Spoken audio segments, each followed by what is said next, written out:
હવે આપણે chapter number 13 પરોપકારી મનુષ્ય લઈશું। એમાં પહેલા પ્રશ્ન શું કીધું, નીચેના દરેક પ્રશ્નના ઉત્તર માટે આપેલા વિકલ્પોમાંથી સાચો વિકલ્પ શોધી તેનો ક્રમ અક્ષર પ્રશ્નની સામે આપેલ ખાનામાં લખો।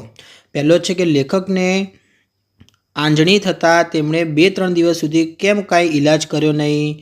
તો કે સી આવશે, એટલે કે તેમને એમ હતું કે જાતે મટી જશે। બીજો, લેખકને જવ ઘસીને આંજણી પર ચોપડવાની સલાહ કોને આપી? તો કે દુકાનદારે આપી, એટલે કે બી આવશે। ત્રીજો, લેખકને આંજણી પર ચંદન લગાવવાનું કોણે કહ્યું? તો કે વૃદ્ધ માસીએ। ચોથો, લેખકને આંજણી પર સૂટ ચોપડવાનું કોણે કહ્યું? તો કે રસોઈયાએ। પાંચમો, લેખક શાથી કંટાળી ગયા હતા? કે આંજણીના વધતા જતા દુઃખથી। છઠ્ઠો, કોને જુલાબ લેવો હોય તો તેઓ દિવેલને બદલે ઘી પીવે છે? તો કે લેખકના ગોર। સાતમો, લેખકને કોણ પોતાના ઉપાયથી આંજણી ન મટે તો 4 તમાચા મારવાનું કહે છે? તો કે પારસી દોસ્તાર। આઠમો, આંજણીની વેદના વધવાને લીધે લેખક પથારીમાં શું કરવા લાગ્યા? તો કે પથારીમાં તરફડિયા મારવા લાગ્યા। નવમો, લેખકે બીજાના ઉપાયો કરતાં કોનો અને કયો ઉપાય વધારે ખુશીથી શરૂ કર્યો? તો કે ફોઈનો શીરો ખાવાનો, એટલે કે એ જવાબ આવશે। પ્રશ્ન બીજો, કૌંસમાં આપેલા શબ્દોમાંથી યોગ્ય શબ્દ પસંદ કરી ખાલી જગ્યા પૂરો। એમાં પહેલામાં કીધું છે કે ડાક્ટરે લેખકને આંજણી પાકે ત્યારે ખાલી જગ્યાની ફોડી નાખવાનું કહ્યું? તો કે નસ્તર આવશે। બીજો, મુનિમ આંજણીની હકીકત જાણીને કહે બધી વાત જવા દઈ કેસર શું કે ગોળીને ચોપડો। પછી ત્રીજું લઈશું તો કે બીજા દિવસે ખાલી જગ્યા કરવા કેશવ આવે? તો કે હજામત। ચોથો, મારા વૃદ્ધ માસી પૂજાનો ખાલી જગ્યા ઘસતા હતા? તો કે ચંદન। તો કે લેખક ખાલી જગ્યા મનુષ્યની સલાહ મુજબ એક પછી એક ઉપાય કરતા હતા? તો કે પરદુખ ભંજક। પછી કે છઠ્ઠો, ગોળનો ચપકો તો ખાલી જગ્યા જેવો જ માની લેખકે તરત જ લગાવી દીધો? તો કે શેક। પછી સાતમો, લેખકના ગોળના મત મુજબ ખાલી જગ્યામાં સર્વ ગુણ રહેલા છે? તો કે ઘી। આઠમો, લેખકે કાંદાની ખાલી જગ્યા વેઠીને આંજણી પર તેનો રસ લગાડ્યો? તો કે દુર્ગંધ। નવમો, ફોઈનું લાલ ખાલી જગ્યા જેવું શરીર જોઈને લેખકે શીરો ખાવાનો ઉપાય અપનાવવાનું નક્કી કર્યું? તો કે ચણોઠી। દસમો, ડાક્ટરે તમામ ચોપડેલી દવાઓને ખાલી જગ્યા કોતરી કાઢ્યો? તો કે ડુંગર। પછી પ્રશ્ન ત્રીજો, પાઠના આધારે જોડકા જોડવાનું છે ડૉક્ટર તો શું આવશે? તો કે ગ એટલે કે પાકે ત્યારે નસ્તર મૂકવું। બીજો, કુટુંબી મિત્ર એટલે કે તુવેરની દાળ ઘસીને આવશે। ત્રીજો, મુનિમ તો સલાહ કોણ આપે? કે કેસર ધોળીને ચોપડવાનું। પછી કેશવ તો કે સિંદૂર દબાવી દેવું। માસી ચંદન લગાડવું। રસોઈયો સૂન ચોપડવી। પારસી કાંદાનો રસ લગાવો। પછી ફોઈ શીરો ખાવો સલાહ આપે છે। પ્રશ્ન 4, શું નીચેના પ્રશ્નોના ઉત્તર માટે એક એક વાક્ય લખો? તો કે કેસર ઘોળીને ચોપડવાની મુનિમના કયા સગાની આંજણી મટી ગઈ હતી? તો કે કેસર ઘોળીને ચોપડવાની મુનિમના બનેવીની ભાણેજની અને ફુવાની આંજણી મટી ગઈ હતી। પ્રશ્ન બીજો, પાઠમાં કોની સલાહ હસવા જેવી લાગી? તો કે પાઠમાં લેખકના ઓળખાણવાળા એક શેઠની મિલના ભૈયાજીએ 8 દિવસ સુધી એક નાની વાટકી ભરીને ભાંગ પીવાની સલાહ આપી એ મને સૌથી હસવા જેવી લાગી। પ્રશ્ન ત્રીજો, કેશવ લેખકને આંજણી મટાવવા શું ઉપાય સૂચવ્યો? તો કે કેશવે લેખકને કહ્યું, સાહેબ બીજું બધું હવે તેમ લગાડ્યા કરતાં સિંદૂર મંગાવી દાબી દો તો તરત જ આંજણી બેસી જશે। ચોથો, ધોબીએ લેખકને આંજણી મટાડવા શું ઉપાય આપ્યો?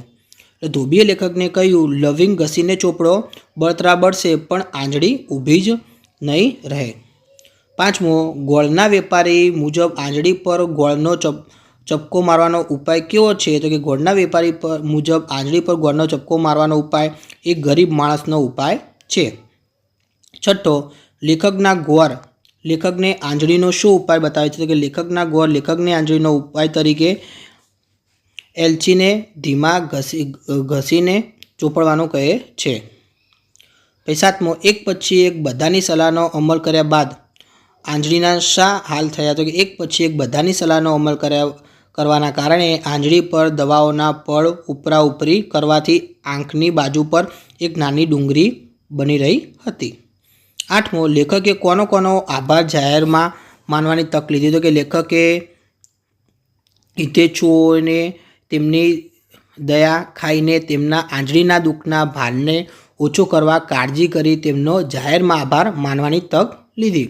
પ્રશ્ન 5, નીચેના પ્રશ્નોના ઉત્તર 2-3 વાક્યોમાં લખો. એમાં પહેલામાં શું કીધું છે? લેખકને આંજણી થતાં ડાક્ટરે શી સલાહ આપી હતી? તો કે લેખકને આંજણી થતાં ડાક્ટરે તેમને સલાહ આપી કે એના ઉપર કાંઈ લગાડવાની જરૂર નથી. આંજળી પાકે એટલે મારી પાસે આવજો, હું તેને નસ્તરથી ફોડી નાખીશ. જો આંજળીને કારણે બહુ પીડા થાય તો એ શેક કરજો. બીજો, લેખકે તેના કુટુંબના મિત્રને ક્યાં જઈને આવ્યો શો જવાબ આપ્યો?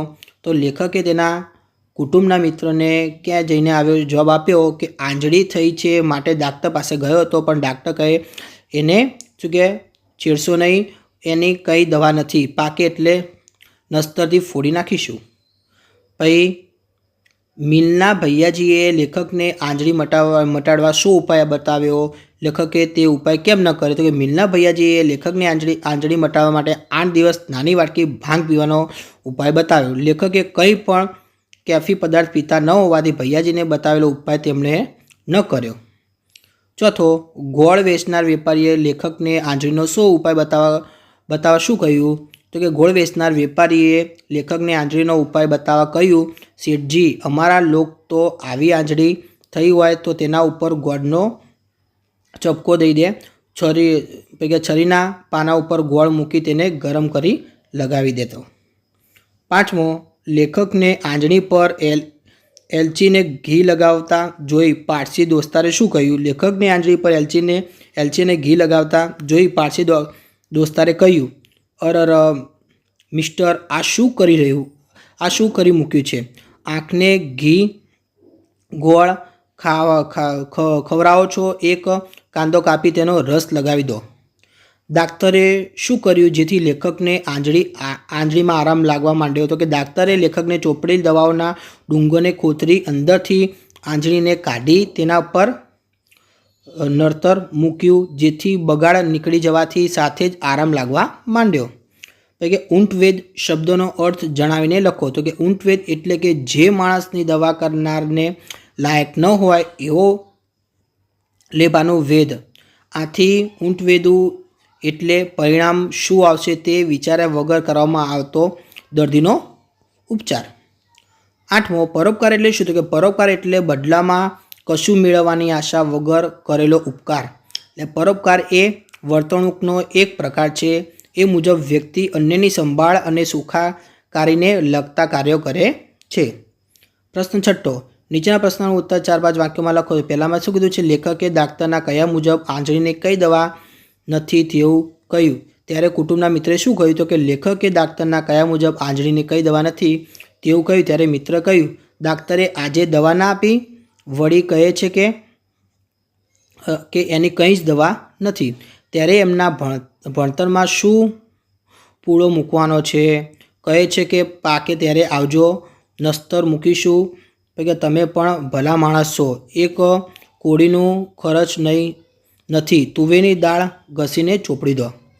બીજો, લેખકની ખબર કાઢવા આવેલા ફોઈએ લેખકનો શું ઉપાય બતાવ્યો? કે લેખકની ખબર કાઢવા આવેલા ફોઈએ કહ્યું, ભાઈ, તમે અંગ્રેજી ભણેલા તે ગણેલા નહીં, હું તો મને કંઈ પણ થાય ત્યારે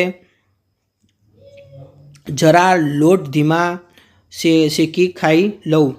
જો બદામ હોય તો થોડી ખાવું, નહીં તો ઘી ખાંડ ને લોટ તો ઘરમાં હોય જ. તાવ આવે, ઉધરસ થાય કે વાહ આવે, માથું દુખે કે સળેખમ થાય તો પણ મારે તો એ જ ઈલાજ છે. પ્રશ્ન 7 નોટબુકમાં લખવાનો છે. પ્રશ્ન 8, નીચેના શબ્દમાંથી પ્રગટ થતો ભાવ દર્શાવતું વાક્ય તે શબ્દ વાપર્યા વગર બનાવો. તો કે આનંદ, તો કે મેળામાં ફરવાની મને ખૂબ જ મજા આવી. બીજો, દુઃખ, તો કે મારો મિત્ર પરીક્ષામાં નપાસ થતાં તેના શોકનો પાર ન રહ્યો. નવાઈ, તો કે સૌની નબળી ગણાતી ટીમ જીતતા સૌને આશ્ચર્ય થયું. પછી ગુસ્સો, તો કે પ્રિય એવી ફૂલદાની નોકરે તોડી તો શેઠનો ક્રોધ આવ્યો. દયા, કોઈ પણ વ્યક્તિને તકલીફમાં જોઉં ત્યારે મારામાં કરુણ દયા જાગે છે. પ્રશ્ન 9. શું કીધું? દરેક વાક્યમાં 1-2 શબ્દો ભૂલ ભરેલા છે, તે શબ્દો શોધો, તેના પર ચેક મારી તેની ઉપર યોગ્ય શબ્દો લખો. તો કે રવિવારે સવારે સ્ટેશન પર ગયો ત્યારે ઠંડી હતી અને લખેલું છે કે મારા મને પરાણે પછી વાંદરા ટોપી એટલે કે વાંદરા ટોપી આ રીતે આવે, પહેરવામાં આવ્યો હતો નહીં આવી હતી આવે. પછી મને વાંદરા ટોપી આ રીતે લખવાનું નથી, પછી આ રીતે ગમવી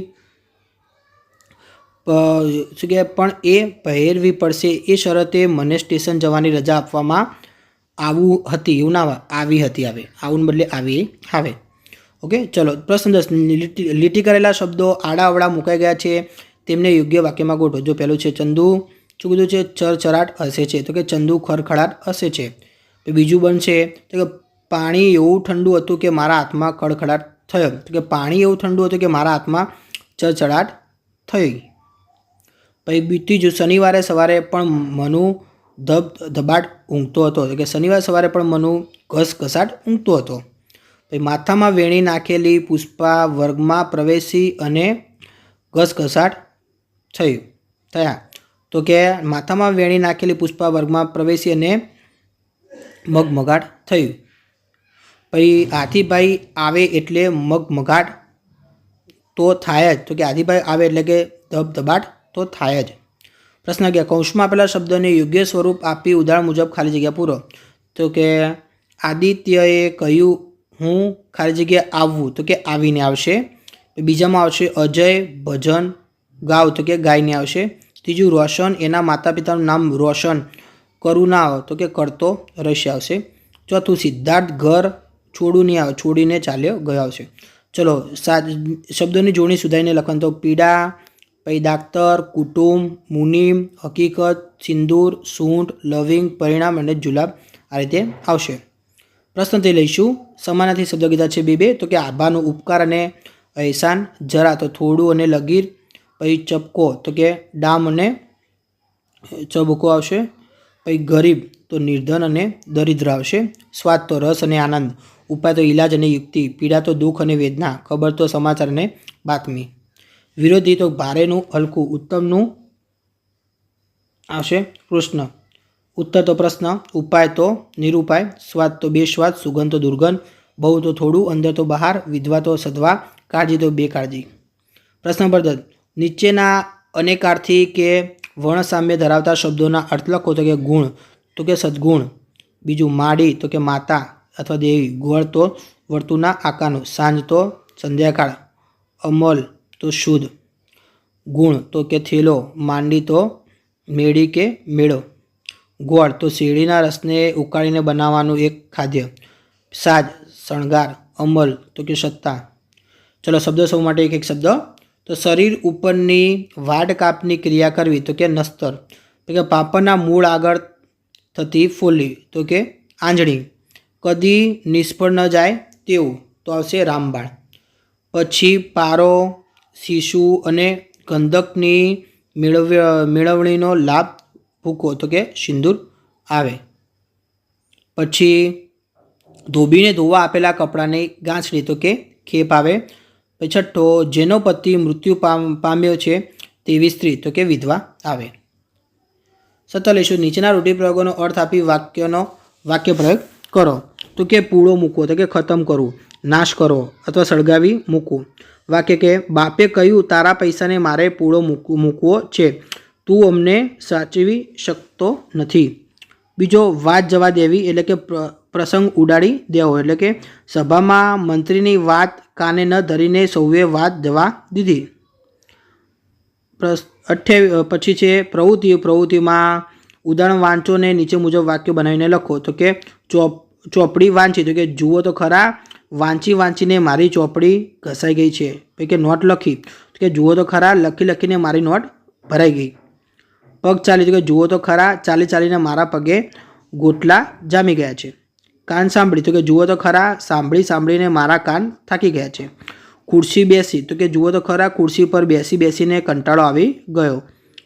ત્રીજું, સ્ત્રીલિંગ કરવાથી કદ સૂચક, વહાલ સૂચક અને કોમળતા સૂચક બનતા હોય તેવા બીજા શબ્દો લખો. તો કે ડુંગર ડુંગળી એટલે કે ટેકરો ટેકરી એટલે કે નાનકો નાનકી. એ રીતે બીજો પછી કે ચૂંટલો ચૂંટલી તો કે બચુડો બચુડી એટલે કે ફોડલો ફોડલી. ત્રીજો ગોટલો ગોટલી તો કે નમણો નમણી કે કોડીલો કે કોડીલી.